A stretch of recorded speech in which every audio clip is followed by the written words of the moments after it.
Hello friends, in the previous videos we had seen Unit 1 comprising of 3 videos.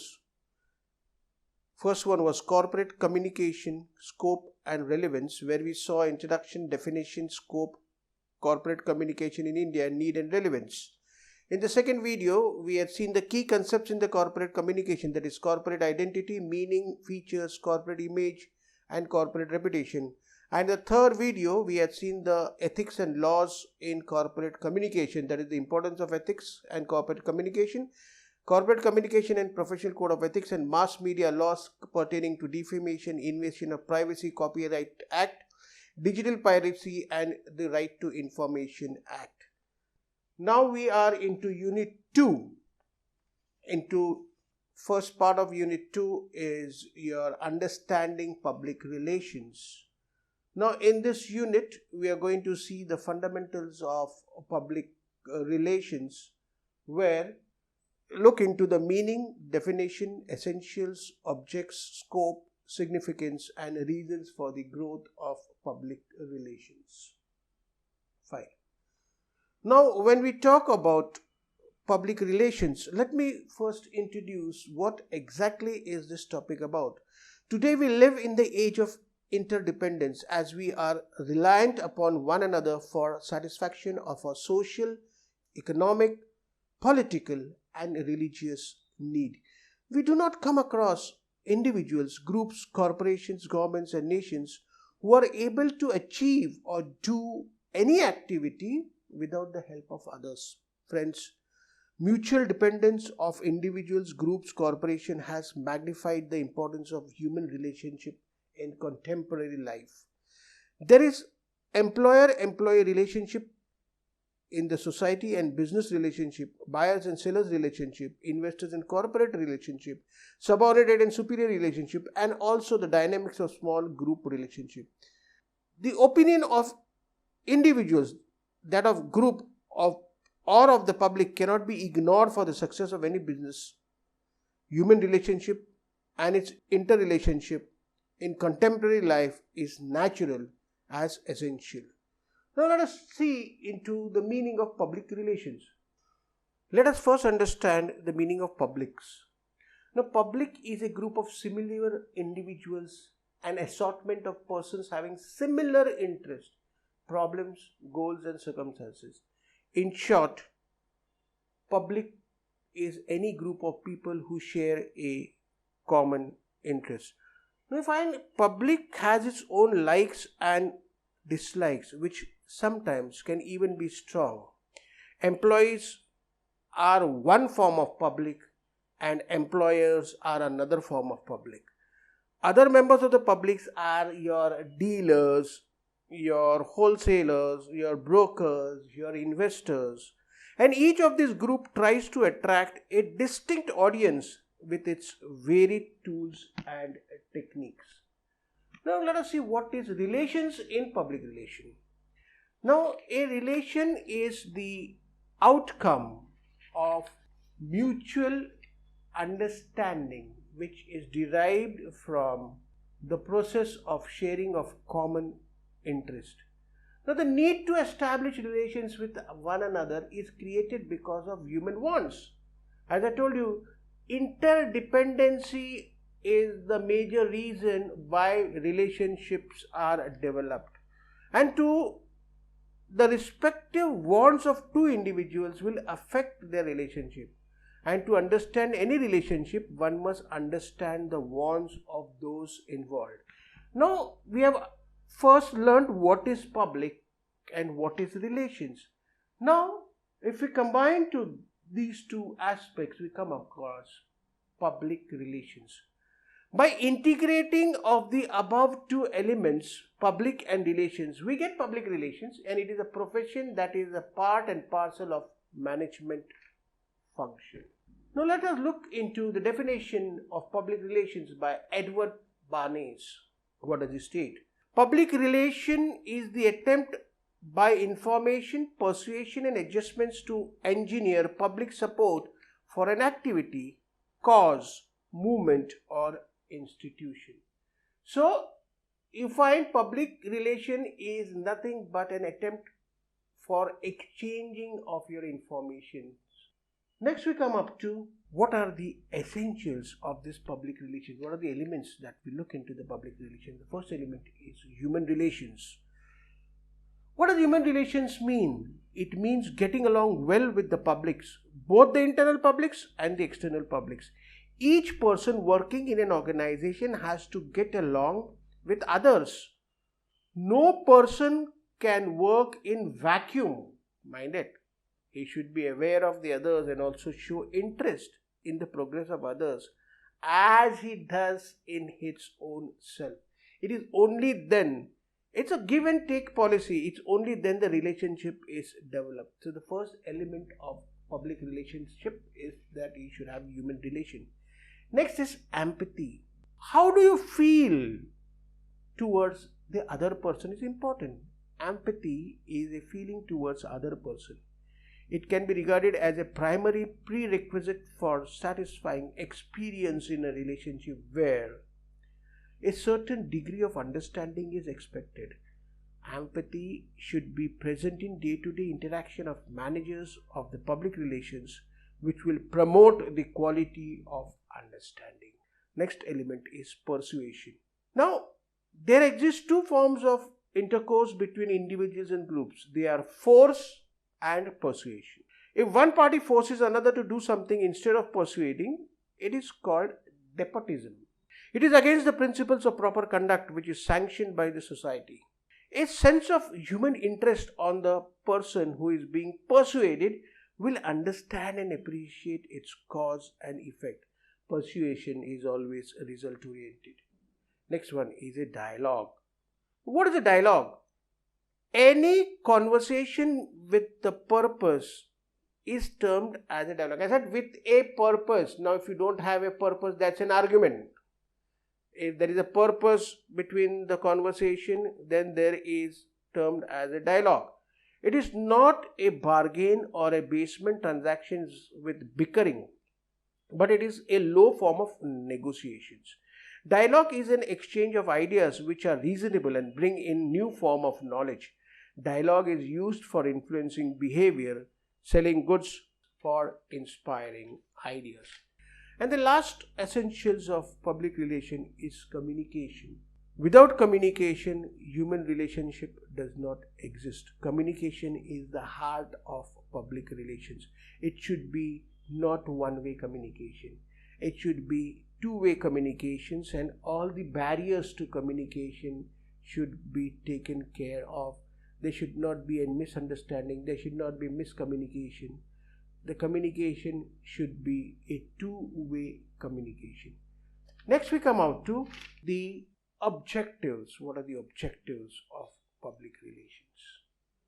Number one is, the first objective is to have human relations. The main job of communication is to help and promote human relations, making use of it. Among other things, in the media, whether electronic or print, without communication, there can be no mutual understanding in human relations. Next one is free exchange.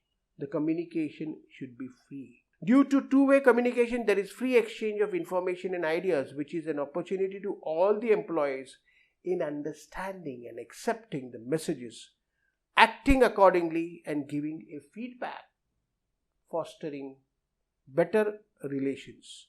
Through communication, the relations of the employees in the management can be improved by keeping both in contact with each other. House journals and other labor union publications promote understanding by mutual exchange of ideas. Next one is fostering attitude. In order to achieve organizational objectives, motivation, cooperation, job satisfactions are essential. The purpose of communication is to foster an attitude which is necessary for motivation, cooperation, and job satisfaction. The fifth one is suggestions and complaints. Another important objective of public relation is to encourage ideas and suggestions from subordinates. Why? For the improvement in the product and the working conditions. This will reduce the time or the cost involved and further avoid waste of raw material.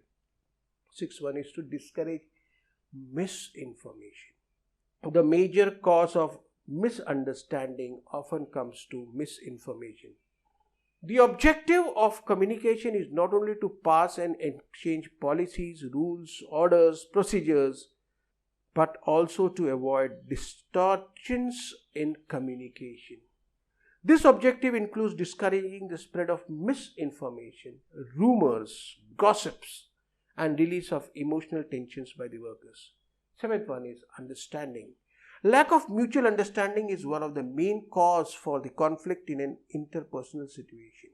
The problem of communication pertains mainly to the problems of understanding people. The most important managerial function is to bridge the communication gap without which mutual understanding cannot be achieved. Eighth one is influencing. The objective of transmitting information is to create the behavior of the recipient is not receptive. You feel that he is not being influenced. Communication aims at influencing, persuading, motivating, or activating people towards the desired goals. The ninth one is supply of information. In the new information order of the world, information transmission is the process of getting things done. In complex business organization, effective decisions depend upon collection, storage, and supply of information. Information taking and information giving is a continuous process in the organization. Next one is a dialogue. Any conversation with a purpose is termed as a dialogue. Otherwise, it becomes an argument. It's an exchange of ideas which are reasonable and bring in a new form of knowledge. It is used for influencing behavior, selling of goods, or for inspiring ideas. Conciliation and compromises are generally involved in a dialogue. There is no place for monopoly of conversation in any form of dialogue. Next is persuasion. Now, persuasion is a process of convincing and motivating to getting things done. One of the methods for persuading a person is speech. A sense of human interest towards the person who is being persuaded will understand and appreciate the cause and effect of his action. Next we come up to what are the areas which affect the PR, or what is the scope of PR? Public relations. Number one, monitor the external changes. Now, public relation is a window of the corporation through which the management can monitor the external changes, and simultaneously a window through which the society can affect the corporate policy. Today, most social conflicts are caused by changing values and higher expectations from the superior. Next one is to resolve conflicts. We find regular conflicts between the employer and the employee, consumer and the manufacturer, management and the shareholders, citizens and the government, and so on. Why? Because of the misconceptions and the misunderstandings. These are generally the major challenges where your PR practitioner can play a very crucial role to remove these misunderstandings. They should get to know the psychology of the public mind and acquire skills in solving and avoiding such conflicts. Third one is filling information gaps. Now, in our market economy, there are information gaps which cannot be filled by interaction of supply and demand via the cost, wages, or the prices. Yes, here public relations activity steps in. It provides relevant information on planning, technical and organizational development, inventions and their potential utilizations, etc. Fourth one is procurement of funds. The relations activity is becoming more and more important for the procurement of economically essential production factors. It makes it easier to tap a money market or finance market or financing their projects by issuing bonds or shares. It will depend upon what is your PR approach. Fifth one is acquisition of the assets. Now, friends, if the corporation cultivates public relation, it is easier for them to acquire land from a community and bring in its own interest in harmony with these community. Today, the public relation management is no longer restricted to receiving guest, donation, and welfare programs of the organization. It has become even more important in dealing with outsiders like the investors, the stockholders, the suppliers, and the community at large.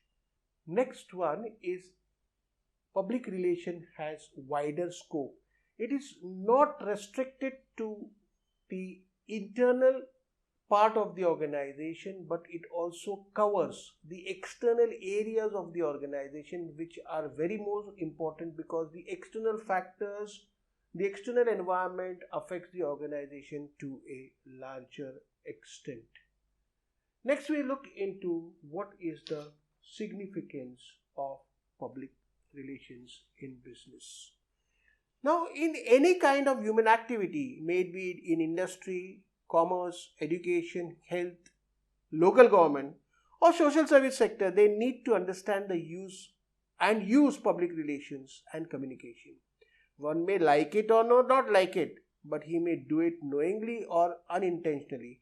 But everyone is in the part of communication process. So, he is therefore a direct or an indirect user of public relations and communication. Now, these points will justify the significance or the need for public relation. The structure of industry has become complex today. Due to the increasingly complex structure of the industry and its growing remoteness, means of information has become a real challenge. In order to promote effective communication within the organization and also outside the organization, if there is a need for a good PR, that is public relation. There is a revolution as far as communication is concerned. That's why PR is needed. The communication revolution has brought in a sea change in emphasizing the need for the service of PR and communication experts. The competition is a cutthroat competition, it is a keen competition. The rise of competition and more in the change of the global economic perspective has imposed a regard for public opinion and there's an urgent need for public support. Emphasis on employees' relations. There is an added emphasis on employee relations within the organization. So, an ever-increasing effort is being made at minimizing misunderstanding and promoting good relations among all who work in the organization, and hence there is a need for PR. Fifth one is development of literacy and education. We find due to the development of literacy and education in the third world countries, there is more and more demand for the facts and information pertaining to the corporate state or the service sector. The last point is that the need to communicate clearly and truthfully. Due to growing communication, it has to be ensured that all public communications are genuine and not misunderstanding. Then you come up to what are the reasons for the growth of public relation. Now, public relation management is no longer restricted to receiving guest or donations and welfare programs of the organization. It has become more important in dealing with outsiders like your investors and general public.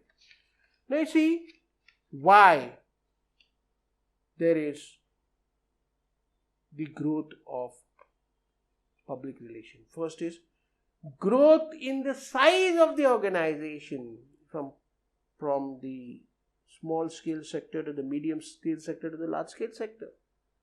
Innovations and inventions in science and technology have given rise to the joint stock company form of business organization which is employing thousands of workers. The efficiency and the productivity of the employers depends on the motivation and good relations between the employees and the employer. Now, this has in turn increased the significance of internal public relations. Next is the growing population. Population has been growing at an increasing rate. I said increasing at an increasing rate, not increasing at a decreasing rate. When the number of employees, investors, stockholders, suppliers and communities increase, contacts and relations with the management is no longer possible. Therefore, here the PR is important, who is a connecting link between the management and these type of outside people. The political environment. There are certain political factors which have helped the growth of public relations. The concept of public welfare state has also contributed immensely in the growth of public relations profession. Increasing aspirations of the employees. Today you find the aspirations of the employees have increased. Now, in fulfilling the social responsibilities, organizations have to serve the interest of the internal public also, whose needs and wants and interest differ. Good employer-employee relationship is indispensable. The public relations manager would be required to play a greater role in doing so. Next, there is an information gap, communication gap. Now, in order to have good public relations, honest and truthful communication between different categories of public and organization is inevitable. It's necessary. It is a function and the responsibility of the PR department to employ tools like publicity, mass media, advertising, lobbying, public speaking, press relations, and so on. Next is your human relations. Now, the increased recognition of human relation is another factor contributing to the development of public relations. With good human relations, the employee morale and the motivations can be improved. The right type of atmosphere should be created for the workers to contribute to the achievement of the organizational objectives. Next, we come up to the development of media. Now, there has been a vast development in the communication media. Television has become a popular mass media. Teleconferencing, computer-aided conferencing, video and audio cassettes, information superhighways, paging, electronic mail messaging system, and a host. And now to add, we have the webinars and a host of other development in information technology has given rise to widespread transmission of information. Last one is the universality. It's universe. Whether it's a private sector or public sector, whether it's a joint stock company, all type of organization will require public relations. So it is universally applicable.